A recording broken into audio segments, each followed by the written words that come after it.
नमस्कार दोस्तों, इन्वारो अकेडमी पे आप सभी का एक बार फिर बहुत बहुत स्वागत है। बच्चों, राजस्थान पोल्यूशन कंट्रोल बोर्ड में जो वैकेंसीज़ जो हैं काफ़ी दिन से चर्चा में हैं, फाइनली जो है उनका नोटिफिकेशन आ गया है। दिनांक 5 अक्टूबर 2023 को ये नोटिफिकेशन इन्होंने रिलीज़ किया है।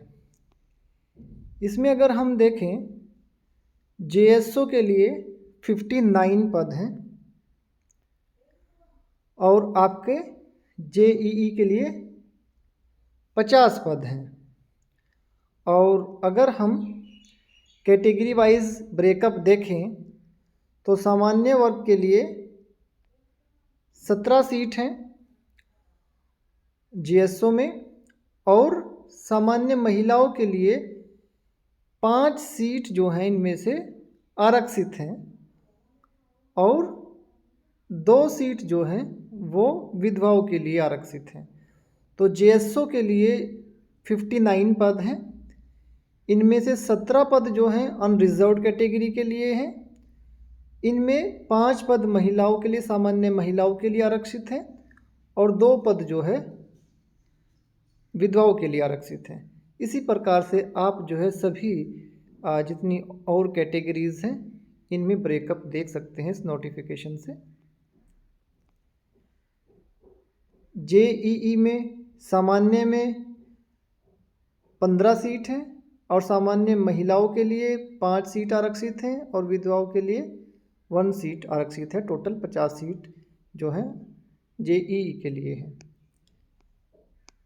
अब हम और देखें तो जो अन्य राज्य के लोग हैं, राजस्थान को छोड़ के अन्य राज्य के लोग जो हैं वो आवेदन कर सकते हैं केवल सामान्य वर्ग के अंदर।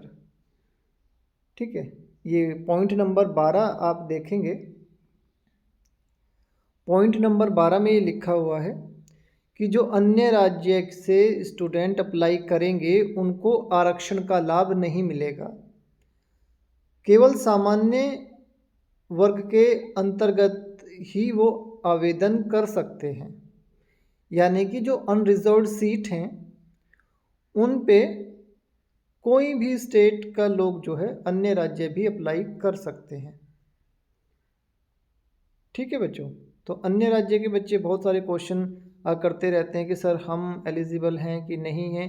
तो ये लाइन क्लियरली इन्होंने मेंशन की है कि भैया आप सामान्य वर्ग पे अप्लाई कर सकते हो, आपको जो है आरक्षण का लाभ नहीं मिलेगा।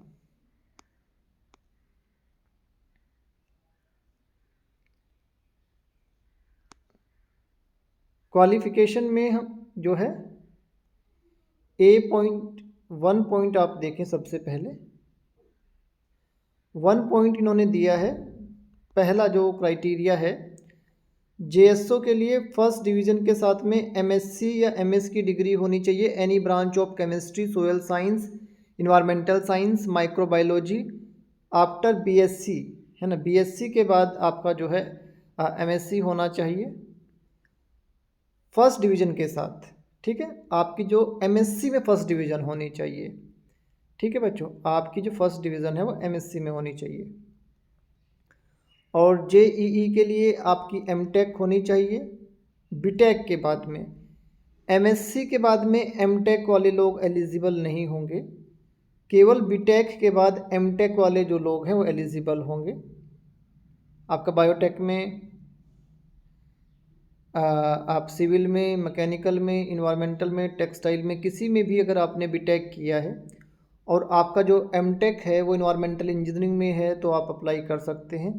या आपके पास में फर्स्ट क्लास बीटेक हो, ठीक है, किसमें, बायोटेक में, सिविल में, केमिकल में, माइनिंग में, इन्वायरमेंट में, टेक्सटाइल में, तो भी आप जो है अप्लाई कर सकते हैं जेईई के पोस्ट के लिए।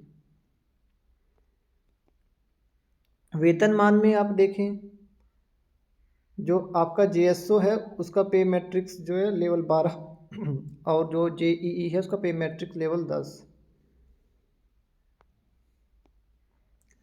आयु सीमा जो है 1/1/2024 को 18 साल की आयु प्राप्त हो चुकी हो, 18 से ज़्यादा हो, और 40 का नहीं हुआ हो, 40 से कम हो, 1/1/2024 से ये आयु की जो है गणना करेंगे।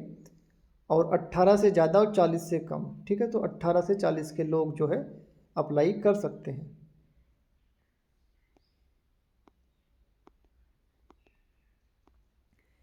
आप जो है नोटिफिकेशन में अगर आप किसी भी आरक्षित कैटेगरी में हैं तो यहाँ पे देख सकते हैं।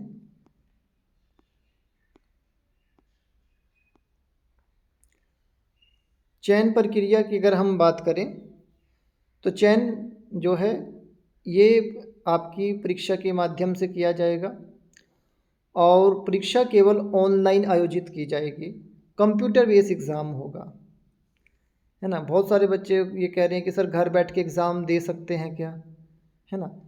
तो ऑनलाइन जो है कंप्यूटर बेस्ड एग्ज़ाम आपका होगा। शायद ये सुविधा तो नहीं देंगे कि घर बैठ के एग्ज़ाम दिया जाएगा, ठीक है। ये तो वैसे ही जो है ऑनलाइन पढ़ते ही आपको ये लग रहा है कि घर बैठे बैठे आप परीक्षा दे पाएंगे, ऐसा नहीं है, है ना। परीक्षा का स्थान और तिथि जो है वेबसाइट पे प्रकाशित की जाएगी, ठीक है। परीक्षा का स्थान और तिथि देखो, है ना, इस पे लिखा है परीक्षा का स्थान व तिथि जो है वो वेबसाइट पे प्रकाशित कर दी जाएगी। तो ऑनलाइन का मतलब है कि कंप्यूटर बेस्ड एग्ज़ाम होगा, ठीक है। आपका कंप्यूटर बेस्ड टेस्ट होगा, ऑनलाइन का ये मतलब है।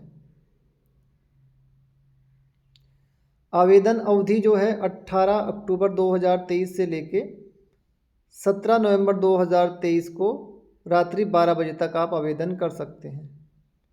तो 18/10 को आपके फॉर्म जो है एप्लीकेशन फॉर्म भरने स्टार्ट होंगे। ऑनलाइन रजिस्ट्रेशन का जो विंडो है वो 18 अक्टूबर को ओपन होगा और आप 17 नवंबर तक आवेदन कर सकते हैं।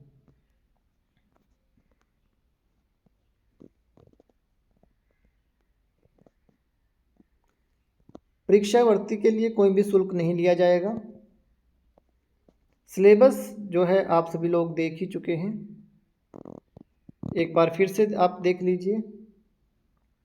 जूनियर साइंटिफिक ऑफिसर के लिए सिलेबस और एग्जामिनेशन स्कीम क्या है।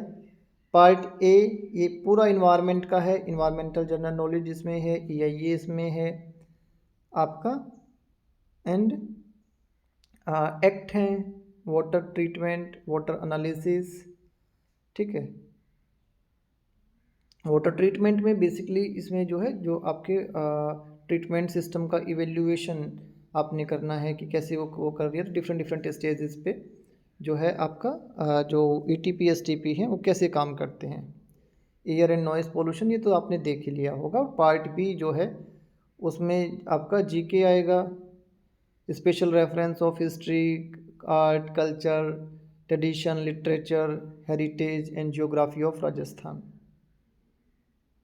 Mathematics, reasoning and current affair.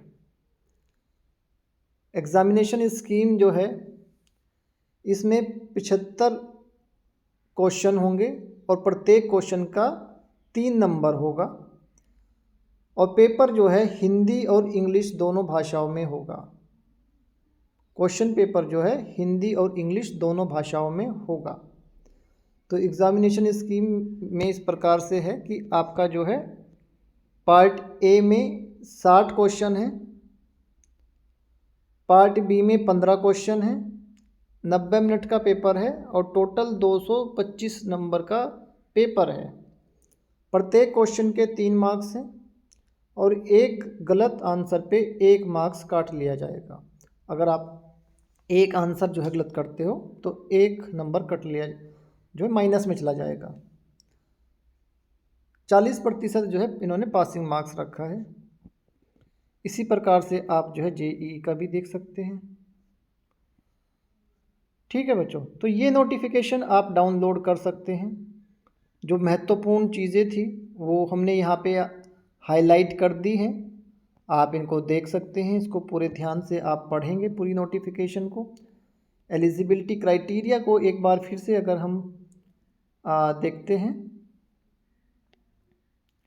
तो उन्होंने पॉइंट 1 यहाँ पे दिया है, ठीक है। आपका और पॉइंट 2 जो है इस नोटिफिकेशन में यहाँ पे दिखाई नहीं दे रहा है ना। आप लोगों ने भी नोटिफिकेशन देखा होगा, तो ये देखिए 1 है ना, 1 के बाद में 2 भी कहीं होना चाहिए था।